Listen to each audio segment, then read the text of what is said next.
गुरु प्यारी साध संगत जी, आप सभी को प्यार भरी राधा स्वामी जी। प्यारी साध संगत जी, चलिए हम अपने माँ ग्रंथ को कंटिन्यू करते हैं और आज का अपना विषय है हुजूर साहब को विदेश यात्रा पर ले जाना। प्यारी साध संगत जी, बड़े महाराज जी ने अपने जीवन काल में अनेकों देशों की यात्रा की।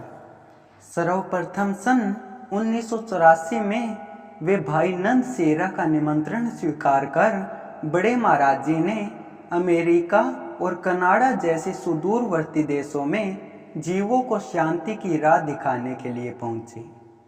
तत्पश्चात बड़े महाराज जी ने इंग्लैंड, जर्मनी आदि देशों की यात्रा की। सन 1986 में बड़े महाराज जी ने पहली बार अपनी वार्षिक विदेश सत्संग यात्रा के लिए अपने गुरमुख शिष्य कंवर साहब जी को अपने संग चलने को कहा। इसके बाद बड़े महाराज जी ने अपनी हर विदेश यात्रा में केवल हुजूर महाराज जी को ही अपने जोड़ीदार के रूप में अपने साथ ले गए। 80 के दशक में कनाडा और इंग्लैंड जैसे विकसित देशों की यात्रा करना कोई सामान्य उपलब्धि नहीं थी।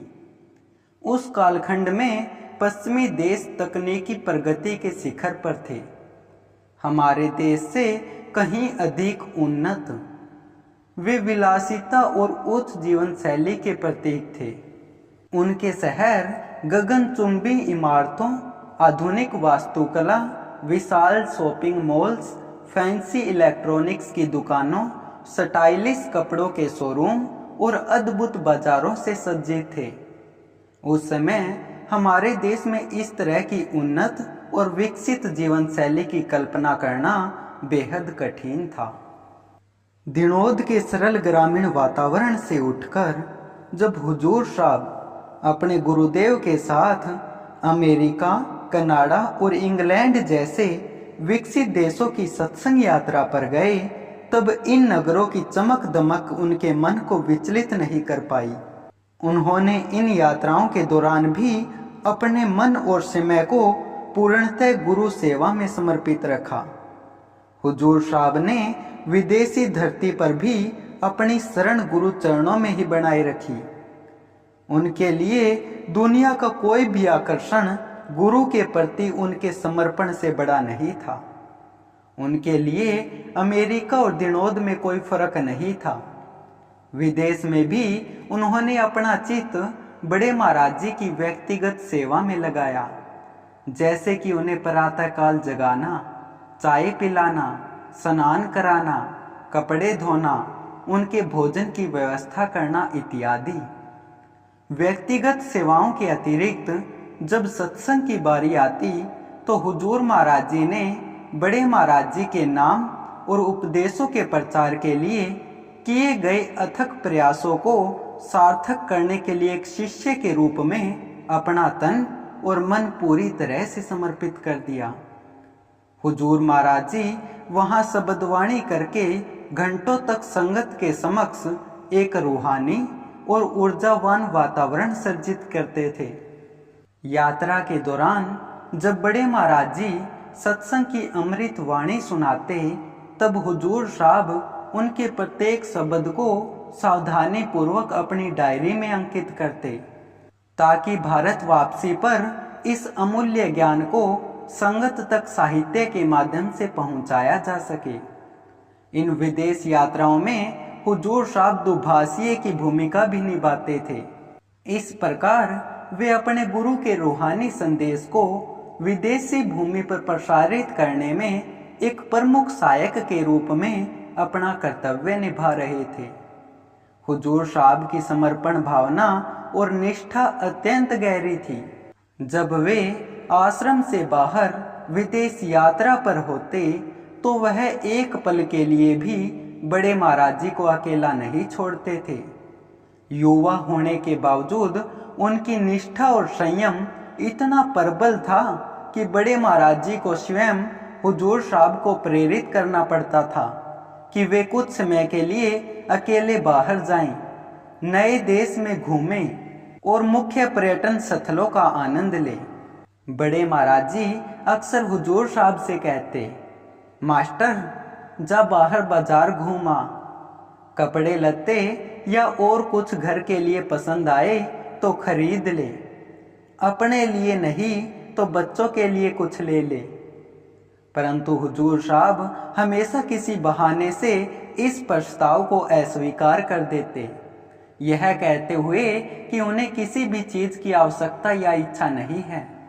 जब हुजूर साहब अकेले घूमने फिरने जाने के लिए मना कर देते तो आखिरकार बड़े महाराज जी को जबरन कभी नंद सिरा तो कभी किसी और भाई को हुक्म देते कि वो मास्टर के साथ जाएं और बाजार से कुछ न कुछ इसको दिलवा कर लाएं। हुजूर साहब जब मजबूरन सत्संगी भाइयों के साथ बाजार चले भी जाते तो भी कुछ खरीद कर नहीं लाते। न जाने कितने लोगों ने हुजूर साहब को बाजार में घुमाकर कुछ उपहार या जरूरत का सामान दिलवाने की कोशिश की, पर उन्होंने कभी कोई चीज नहीं खरीदी। अगर कोई सत्संगी भाई उन पर निरंतर अनुरोध कर उनको कोई सामान जबरदस्ती दिलवाने की कोशिश करता तो हुजूर साहब हर चीज में जानबूझकर कोई ना कोई कमी निकाल देते थे। जैसे कभी वे जूते की दुकान में जूते का गलत साइज बताकर वहां से कुछ न लेते, तो कभी कपड़ों की दुकान में जाकर कोई ऐसे रंग के कपड़े मांगते जो दुकान में हो ही ना। बड़े महाराज जी के वर्षों की सत्संग यात्रा में हुजूर साहब ने कभी भी खुद के लिए कोई व्यक्तिगत उपहार व सामान नहीं खरीदा। सब संसाधन और गुरु की मौज होते हुए भी ऐसा त्याग, संतोष और संयम दिखलाना किसी बिरले जीव के वश की बात होती है। तभी तो बड़े महाराज जी बेधड़क होकर कहते थे कि मेरा मास्टर लाखों में एक है। जिस तरह एक पिता अपने पुत्र को सभी सुख सुविधाओं से संपन्न रखने की इच्छा रखता है, कुछ उसी भावना के साथ बड़े महाराज जी अपने प्रिय मास्टर के प्रति लाड प्यार करते थे। अपने मास्टर को ऐसे अद्भुत त्याग का प्रदर्शन करते देखकर उन्हें भले ही थोड़ी मायूसी होती हो, परंतु साथ ही उन्हें अपने शिष्य पर गर्व भी बहुत होता था। जब उन्होंने हुजूर साहब में अपने जैसे गुण देखे तो उन्होंने एक सत्संग में अपने मास्टर के मजबूत चरित्र और प्रेरणादायक संयम की प्रशंसा की। उन्होंने कहा, जो यह ड्यूटी लेता है उस आदमी में इतना त्याग होना चाहिए, पर संसार का त्याग बड़ा भारी कठिन है। यह सारा हमारा ही परिवार है, ये सारे ही मेरे बच्चे हैं। मेरे पास में मास्टर को रहते हुए 15-16 साल हो चुके हैं। मैं कभी भी इसके लिए कोई चीज नहीं लाया। मैं कनाडा जाता हूँ, वहां से भी कुछ नहीं लाता। कोई चीज लेनी है तो यहीं से ले लो भाई, मैं पैसे दे दूंगा। मैं एक बात सोचता हूँ कि सतगुरु को त्यागी होना चाहिए, त्याग भी पूरा ही होना चाहिए। गुरु और चेला भी तो मिलने दुर्लभ होते हैं। संत मत में करनी देखी जाती है, संत मत में विद्या नहीं देखी जाती। सतगुरु तो देख लेता है कि इसने इतनी करनी कर ली है, करनी कर ली है तो उसको सतगुरु बना दिया। इस सत्संग में बड़े महाराज जी ने अपने हृदय की गहराइयों से एक मलाल का इजहार किया, जिसका कारण था कि वे विदेश से अपने गुरुमुख के लिए कुछ भी ला पाने में असमर्थ रहते थे। इसके साथ ही उन्होंने अपने मास्टर के त्याग का उदाहरण देते हुए संगत को एक सूक्ष्म संदेश भी दिया कि उन्होंने अपने शिष्य की करने को पूरी तरह से समझ और परख लिया है। बड़े महाराज जी ने इस प्रकार संगत को यह भी दर्शाया कि सच्चा आध्यात्मिक पथ भौतिक वस्तुओं से परे होता है और उनके मास्टर का जीवन इस अद्वितीय पथ का एक जीवंत प्रमाण है। प्यारी साध संगत जी, कल फिर यहीं से हम अपने माँ ग्रंथ को कंटिन्यू करेंगे। तब तक आप सभी को प्यार भरी राधा स्वामी जी।